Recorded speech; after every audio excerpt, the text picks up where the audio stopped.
नमस्कार बंधुगण, जय जगन्नाथ। आज क्षुद्र भिडियो आपण मानक स्वागत। बंधुगण, आज भिडियो आम एपरी एक फूल गछ विषय जानिबा जहाँ आमर भाग्य को बदल थाए। बंधुगण, आज भिडियो आम जो फूल विषय कहवाक जाऊँ से फूल को आम साधारणतः सदाशिव बा सदाबाहार नारे जानिछु। एही फूल गछर अधिक महत्व रही थाए। एही फूल गछ आम देह पाई बहुत लाभकारी होइथाए एवं एही गछ आम केश को कला मध्य करिथाए। शरीर को निरोग रखिबा सहित चेहरार चमक मध्य आनी देइथाए। तेबे बंधुगण, एबे चलंतु जानिबा एही फूलर किछि चमत्कारिता गुण विषय रे। नंबर 1, मधुमेह बा डायबिटीज रोग। एही फूल मधुमेह बा डायबिटीज रोग को डायबिटीज रोगी फूलटी संजीवनी बोटी भली काम करिथाए। आजिकालिका जुगरे 100-80% लोकमंक पाखरे डायबिटीज बा मधुमेह भली रोग देखिबाको मिलुछि। एही रोगरु मुक्ति पाइबा पई एही सदाबाहार गछर कଅଁଳ पत्र 3-4टा पत्र को चोबेई प्रत्येक दिन सकाळे खाली पेटरे खातु एवं तापरे अल्प पानी पी दियंतु। एहीपरि 8-10 दिन पर्यंत कले आपण जानिबाकु पाइबे जे डायबिटीज किछि मात्रा रे आपणक शरीर रे कमी जिवो।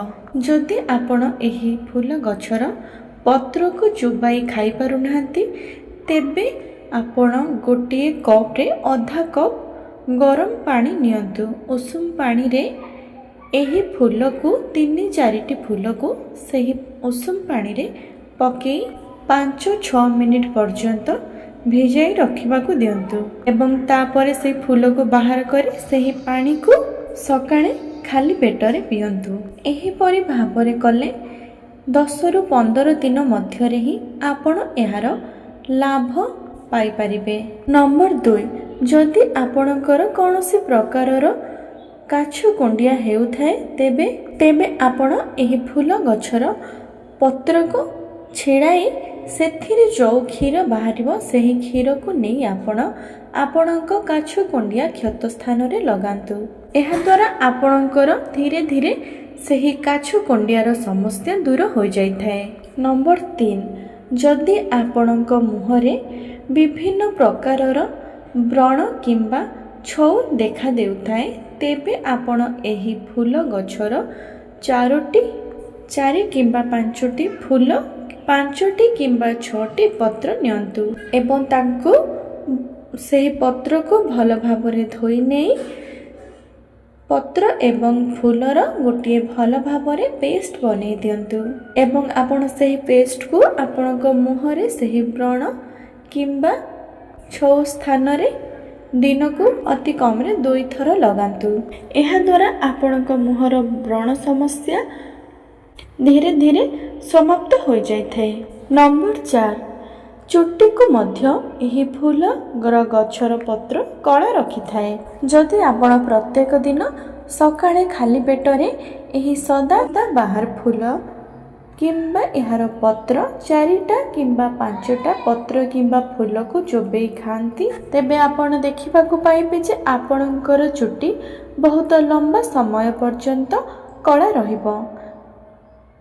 एथिपाई एही फूल गछर फूल किंबा एहार पत्र रे किछि एमिति गुण भरी रही थाए जहाँ आपणकर बाल को लंबा समय पर्यंत कला रखि थाए।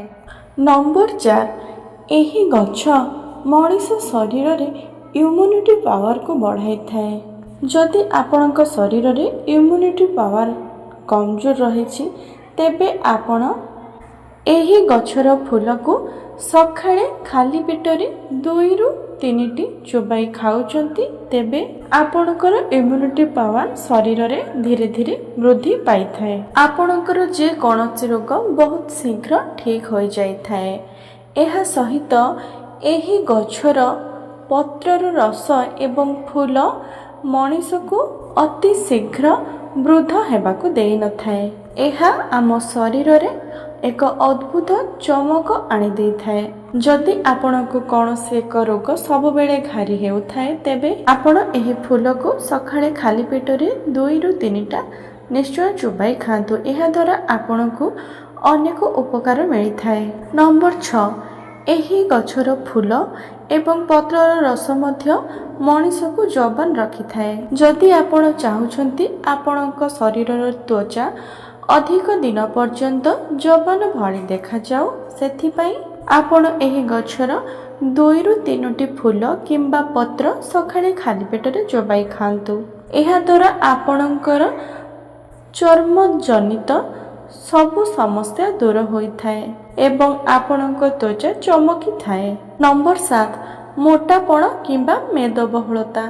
ବହୁତ ଲୋକ ଆଜିକା ଡେଟ୍ରେ ବହୁତ ଲୋକ ଏହି ମେଦବହୁଳତା ରୋଗର ଶିକାର ହେଉଛନ୍ତି। ଯଦି ଆପଣ ଏହି ଗଛର ଫୁଲ କିମ୍ବା ପତ୍ରକୁ ଚାହା ଭଳି ଗରମ ପାଣିରେ ଫୁଟାଇ ଏହାର ପାଣିକୁ ଚାହା ଭଳି ପିଅନ୍ତି ତେବେ ଆପଣ ମୋଟାପଣରୁ ଅତି ଶୀଘ୍ର ମୁକ୍ତି ପାଇବେ। ବନ୍ଧୁଗଣ, ଏହି ଫୁଲ ବହୁତ ପ୍ରକାରର ରଙ୍ଗର ହୋଇଥାଏ, କିନ୍ତୁ ବେଶୀ ମାତ୍ରାରେ ଆପଣ ଗୋଲାପୀ ରଙ୍ଗର ଫୁଲର ଗଛକୁ ଆପଣ ବ୍ୟବହାର କରନ୍ତୁ। ଏହାଦ୍ୱାରା ଆପଣଙ୍କୁ ଅଧିକ ଲାଭ ମିଳିଥାଏ ଏବଂ ସବୁବେଳେ ଫୁଲର କିମ୍ବା ପତ୍ରକୁ ଭଲ ଭାବରେ ଧୋଇ ଆମକୁ ସେବନ କରିବା ଉଚିତ।